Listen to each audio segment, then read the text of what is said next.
संस्कृत के प्रति आप सभी जो कि जिज्ञासु हैं, जिज्ञासा रखते हैं, आपका स्वागत। हम एमए फाइनल संस्कृत साहित्य का जो पेपर 4th है, चतुर्थ, उसका अध्ययन कर रहे हैं। इस पेपर में जो व्याकरण और निबंध है, तो इसमें हम व्याकरण के बारे में अध्ययन कर रहे हैं। व्याकरण में जो कारक प्रकरण है उसकी द्वितीय विभक्ति के विभिन्न सूत्रों का हम अब तक अध्ययन कर चुके हैं। और एक बात और मैं आपको याद दिला दूं, जो इससे पहले हमने कक्षा हुई थी, इससे पहले जो पढ़ा था और जो आज हम पढ़ेंगे, इनके विस्तृत नोट्स डिस्क्रिप्शन बॉक्स में भी मैंने डाल दिए हैं, तो उन्हें अवश्य चेक कर लेना और अपना अध्ययन सुचारू रूप से, अनवरत रूप से जारी रखना, चालू रखना। ठीक है ना, इस बात का विशेष रूप से ध्यान रखना।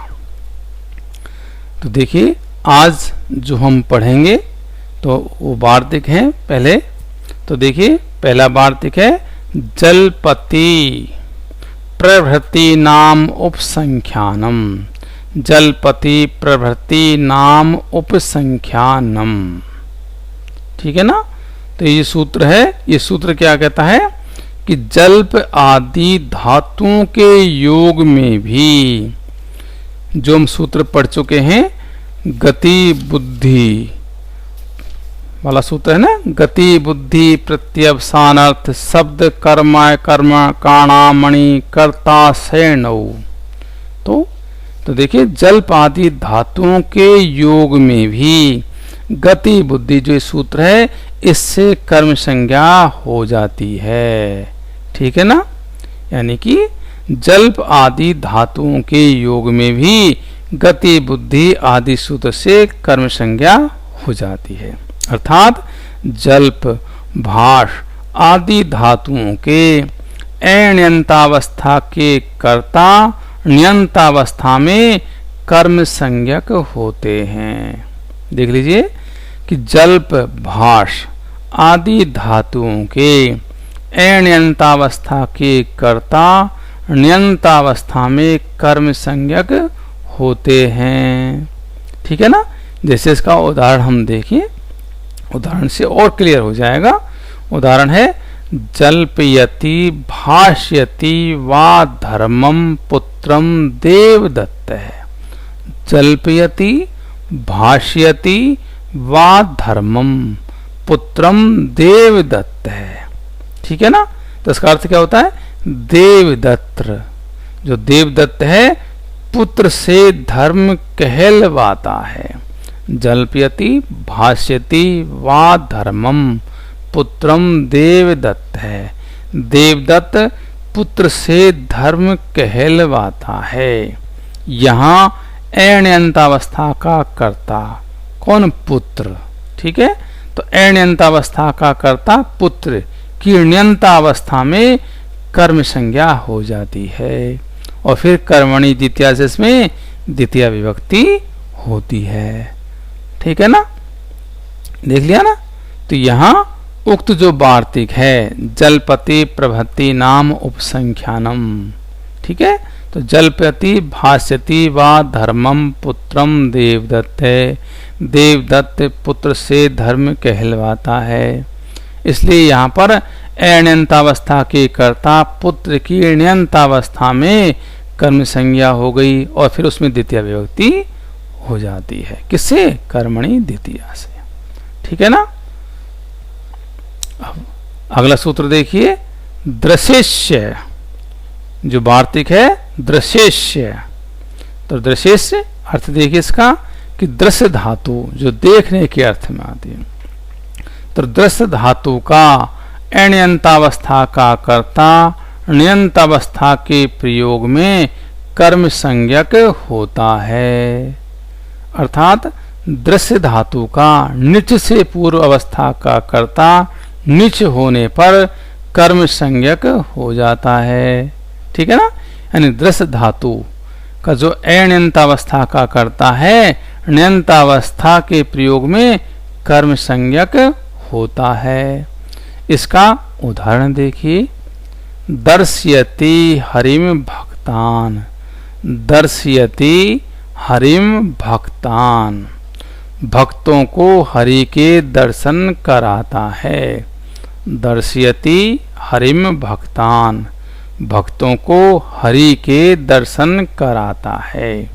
यहाँ अण्यंतावस्था के कर्ता कौन? भक्त की अण्यंतावस्था में कर्म संज्ञा हो गई, और कर्म संज्ञा हो गई तो कर्मणि द्वितीया से उसमें द्वितीया विभक्ति हो गई। ठीक है ना? तो यहाँ पर देख लीजिए, यहाँ पर जो भक्त है वो अण्यंतावस्था का तो करता है। ठीक है, तो अण्यंतावस्था में उसकी कर्म संज्ञा हो जाती है। कि सूत्र कह रहा दृश्य से कि दृश्य धातु का जो अण्यंतावस्था का करता है, अण्यंतावस्था के प्रयोग में कर्म संज्ञक होता है। तो यहाँ दर्शयति हरिम भक्तान, भक्तों को हरि के दर्शन कराता है। यहाँ अण्यंतावस्था के कर्ता भक्त की अण्यंतावस्था में कर्म संज्ञा हो गई, और फिर कर्मणि द्वितीया से उसमें द्वितीया विभक्ति हो गई। ठीक है ना? तो देखिए, इससे अगला जो अगला वार्तिक है उसके बारे में हम चर्चा करते हैं। तो देखिए, अगला वार्तिक क्या करा है? शब्दायतेर्न, शब्दायतेर्न। ठीक है ना? तो शब्दायतेर्न, ये सूत्र क्या कहता है? ये वार्तिक कि शब्दायति धातु के कर्ता की ण्यंतावस्था में कर्म संज्ञा नहीं होती। ठीक है ना? ये क्या कह रहा है कि शब्दायति धातु के कर्ता की ण्यंतावस्था में कर्म संज्ञा नहीं होती। तो इसका उदाहरण हम देखते हैं, शब्दायति देवदत्तेन, शब्दायति देवदत्तेन। तो इसका अर्थ क्या हुआ कि देवदत्त से शब्द करवाता है। शब्दायति देवदत्तेन, देवदत्त से शब्द करवाता, देवदत्त से शब्द करवाता है। तो यहाँ पर शब्दायति धातु के कर्ता की ण्यंतावस्था में कर्म संज्ञा नहीं होती, इसलिए यहाँ पर शब्दायति देवदत्तेन, देवदत्त से शब्द करवाता है। यहाँ उक्त वार्तिक से देवदत्तेन में कर्म संज्ञा का निषेध हो गया, और जब कर्म संज्ञा का निषेध हो गया तो इसमें क्या हो गई? तृतीया विभक्ति हो गई। ठीक है ना? यहाँ पर गतिर बुद्धि जो सूत्र था उससे कर्म संज्ञा की प्राप्ति हुई। ठीक है ना? लेकिन यहाँ पर जो सूत्र है शब्दाय, ये जो वार्तिक है शब्दायतेर्न, इसने उसका निषेध कर दिया। ठीक है, इसलिए यहाँ पर उसकी कर्म संज्ञा नहीं हुई। तो शब्दायति देवदत्तेन, देवदत्त से शब्द करवाता है। यहाँ इस वार्तिक से शब्दायतेर्न से देवदत्तेन में कर्म संज्ञा का निषेध हो गया और तृतीया विभक्ति हो गई। ठीक है, इससे अगला सूत्र देखिए, ह्री क्रोर अन्य तरस्याम है। ह्री क्रोर अन्य तरस्याम, ठीक है, कि ह्री ले जाना, क्री करना, धातुओं का साधारण अवस्था का कर्ता नियंतावस्था में विकल्प से कर्म संज्ञक होता है। तो सूत्र है ह्री क्रोर अन्य तरस्याम, अर्थात ह्री धातु जो ले जाने के अर्थ में आती है, क्री धातु जो करने के अर्थ में आती है, इन धातुओं का साधारण अवस्था का कर्ता, साधारण अवस्था का कर्ता नियंतावस्था में विकल्प से कर्म संज्ञक होता है।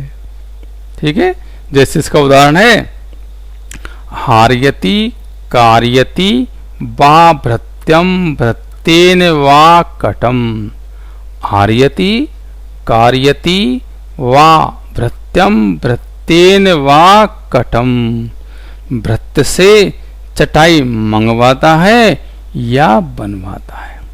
अर्थ क्या हुआ? आर्यति कार्यति वा भृत्यं भृत्येन वा कटम। इसका अर्थ हुआ भृत्य से चटाई मंगवाता है या बनवाता है। ठीक है ना। तो यहां पर ह्रीक्रो अन्तरश्याम, इस सूत्र से क्या हो गया? यहां भृत्य की विकल्प से कर्म संज्ञा होगी। ठीक है ना।